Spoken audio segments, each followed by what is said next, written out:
This is the US military, the strongest fighting force in the world. But beneath its image of strength, it's been struggling with a crisis that's getting more and more concerning. No one wants to join. Look at this graph of active duty members of the military over the decades. It's just a continuous decline. But it's not all despair. In fact, since 2024, it's actually started to rebound. So how is this actually happening? Well, to understand that, we first need to understand why the military's been struggling with recruiting in the first place. And believe it or not, it started a long time ago. For most of America's history, the military didn't really have to recruit in the way we think of it today. The Revolutionary War was volunteer-based, and almost all major wars after that used drafts. World War I had 2.8 million draftees. World War II had 10 million. The Korean War had 1.5 million, and Vietnam, controversially of course, had 2.2 million draftees. Things changed though in 1973. Extreme backlash from the Vietnam War's unclear purpose, along with President Nixon fulfilling his presidential campaign promise to end the draft, finally came to fruition. And it was from here that the US military switched to an all-volunteer force. This is when the era of recruiting started. At first, this new system worked. The transition came with a pay raise and benefited from wage stagnation with a poor economy. Recruiting numbers were high, but of course, these conditions don't last forever. Recruitment slipped a few years later in the late 70s. And that's where we saw the rise of some interesting advertisements. But things changed dramatically in the 1980s. The Army rolled out a new slogan, "Be all you can be," in '81, and it became the most successful recruiting slogan in American history, running until 2001 before being relaunched in 2023. That same year, Reagan signed a bill to give members of the military anywhere from 10 to 17% pay raises. The timing couldn't have been more perfect. The Cold War was heating up again under Reagan, and the US found itself united against one big bad enemy, the Soviet Union. This wasn't something ambiguous like Vietnam, where the purpose was unclear, but the idea of the threat of communism was clear. Next, there was the revamp of the GI Bill. See, during World War II, the GI Bill was amazing. It paid full tuition, gave living stipends, and is often credited with creating America's post-war middle class. But later, the benefits were scaled back, at least until 1984. Known as the Montgomery GI Bill, this was a total revamp of the program, a resetting of the benefits. Basically, if you serve, the government would pay for your college or job training. Lastly, we saw the American films, or should I say propaganda pieces, like Top Gun, Rambo, and G.I. Joe, get released during this time. Some of them even had animated TV shows too. Altogether, the 1980s were a very golden time for the US military. The 90s were somewhat similar, albeit less successful. The Cold War ending in '91 meant that the rallying around a common enemy was now gone, which also meant that defense budgets were slashed in what was known as the peace dividend. Recruitment quotas were usually met, but there was no urgency anymore. When September 11th happened, obviously that all changed with a surge of patriotism and desire for revenge. Just a few years later though, that surge faded. The endless wars in the Middle East, high casualties, and lack of clear victory turned what was once patriotic feeling into skepticism, and recruitment numbers dropped hard. Not only that, but it turned the image of the military into one big warning sign rather than an opportunity. I mean, we all saw how veterans were being treated after serving, even to this day. And that really brings us to the present. In 2018, confronted with a US economy that saw its fastest growth since 2005, the Army failed to reach its recruitment goal for the first time since, not surprisingly, 2005. Gen Z, as they're called, is proving much harder to recruit. This is a generation of kids who've been marketed to their entire lives, tied to the fact they've grown up online where they can see the true realities of warfare. They can smell the lies a lot easier than previous generations. It's for these reasons that contribute to patriotism being a record low for this generation. At the same time though, it's getting harder for the military to find people even capable of joining in the first place. Let me explain. According to the Pentagon, only 23% of young people between 17 and 24 even qualified to join the military without special waivers in the first place. This is because of things like obesity, mental health issues, educational problems, criminal records, and so on. So not only do young people not want to join, but even if they did, there's not that many people to choose from. They're all probably too busy playing War Thunder, the sponsor of this video. With over 2,500 tanks, planes, helicopters, and ships of 10 major nations, ranging from biplanes and armored cars of the 1920s to the fighter jets and main battle tanks of today, this is the most comprehensive vehicle combat game ever made. War Thunder allows you to immerse yourself in the intense combat of war, where the in-depth customization system with countless camouflages, historical markings, and decorations, coupled with realistic graphics and authentic sound effects, makes it feel very real. And the best part is, you don't need extra hardware to play this game. Drive any tank and fly any aircraft with nothing but your mouse and keyboard or controller, even in simulator mode. So join the worldwide community of over 95 million players in epic PvP battles today and delve into the breathtaking experience that is War Thunder. With an unmatched wealth of high-quality content to discover, there's simply no game better suited for fans of military history. It's available for free now on PC, consoles, and mobile devices. Use my link in the comments or description to sign up, and new and returning players that haven't played in 6 months on PC and consoles will get a massive free bonus pack, including multiple premium vehicles and other goodies. Available for a limited time only, so don't miss it. This was all compounded by the pandemic hitting, which made schools close, breaking a main recruiting pipeline.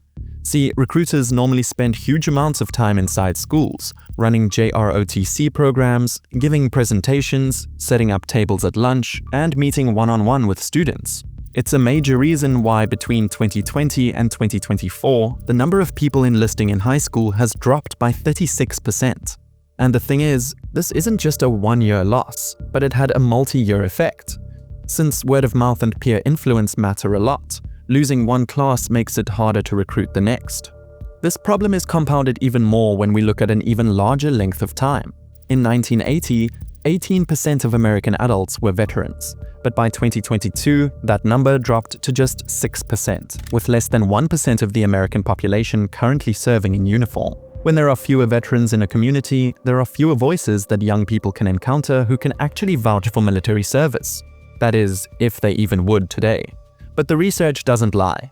The Institute for Defense Analyses found that veteran presence in a given area has one of the strongest impacts on whether someone enlists. That's part of the reason enlistment rates are so much higher in the South, where military service is still a visible part of community life.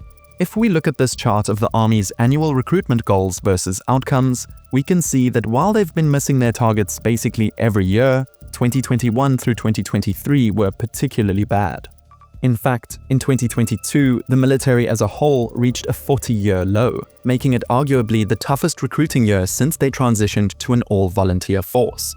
The Army specifically fell short of its recruitment goal by 25%, falling 15,000 soldiers short of the 60,000 target. Meanwhile, in 2023, the Department of Defense said that the military collectively missed recruiting goals by 41,000 recruits. This was when the Air Force also missed its recruiting goals for the first time in decades, along with the Navy failing to meet their goals for the second time since 2021. Now, if we're to look at 2024 and 25, things have gotten markedly better. I mean, I'll just let the stats speak for themselves. In 2025, the Army hit its fiscal year goal of 61,000 soldiers 4 months ahead of schedule. The Air Force, Space Force, and Navy all hit their 2025 recruiting goals 3 months early, while the Marines also just reached it by the end of the year. Even the Coast Guard met theirs for the first time in 7 years. These were some record performances for every branch. It was the Navy's best year in more than 20 years. There were 19,000 people in the Air Force's delayed entry program, the highest number since they began keeping records on it in 2012, just to name a few examples. So why is this? Well, like everything, there are a ton of reasons. First, we can start with the economics of this all. Take a look at this graph. Military pay has increased by 4.5% or more for 3 consecutive years now. And on top of this, as of April 2025, junior enlisted members, usually anyone between E1 and E4, will get an extra 10% raise on top of this. The amount the military is spending on their enlistment and recruitment bonuses are also going up and up. This increase in compensation is a well-documented factor that boosts enlistment rates. Given the increase in the unemployment rate and rocky economy, to say the least, it feeds the military. The next thing is that, frankly, the military is lowering their standards. Like I said before, there are so few Americans who'd be genuinely capable of joining in the first place, so the only way to reconcile this is to make it easier to get in. Some of the things rolled back on were standards that were ridiculous from the start. For example, rolling back restrictions on visible tattoos, hairstyles, and streamlining the medical waiver backlog, which kept many qualified prospects on the sidelines for minor problems. But others were more serious. For example, they've loosened restrictions on criminal backgrounds.